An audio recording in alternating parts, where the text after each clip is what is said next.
សួស្តីបងប្អូននិងជំរាបសួរអាណាព្យាបាលទាំងអស់គ្នាដំណឹងល្អពី AUPP ចាប់ពីពេលនេះតទៅការិយាល័យផ្ដល់ព័ត៌មានសិក្សារបស់យើងនឹងចាប់ផ្ដើមបើកដំណើរការជារៀងរាល់ថ្ងៃសៅរ៍ពីម៉ោង 9 ព្រឹកដល់ម៉ោង 1 ថ្ងៃត្រង់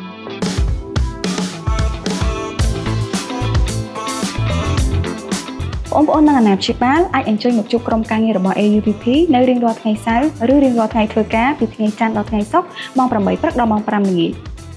ក្រុមការងាររបស់យើងរីករាយស្វាគមន៍បងប្អូនទាំងអស់គ្នាក្នុងការប្រឹក្សាយោបល់ឆ្លើយសំណួរនិងជួយណែនាំបងប្អូនទាំងអស់គ្នាក្នុងការជ្រើសរើសជំនាញឲ្យស័ក្តិសមទៅនឹងគោលដៅរបស់បងប្អូនទាំងអស់គ្នាបងប្អូនអាចអញ្ជើញមកបានដោយមិនចាំបាច់ធ្វើការណាត់ទុកជាមុនដើម្បីសិក្សាស្វែងយល់បន្ថែមអំពីកម្មវិធីសិក្សារបស់ AUPP ព័ត៌មានអំពីអាហារូបករណ៍ការចុះឈ្មោះចូលរៀននិងការមកទស្សនាបរិវេណរបស់សាកលវិទ្យាល័យដោយផ្ទាល់ថ្នាក់ឆ្នាំសិក្សា2026កំពុងបើកហើយតោះដាក់ពេលឥឡូវនេះដើម្បីទទួលបានថវិកាផ្សេងៗពី AUPP ក្រុមការងារសាកលវិទ្យាល័យយើងនឹងរងចាំស្វាគមន៍អ្នកទាំងអស់គ្នានៅ AUPP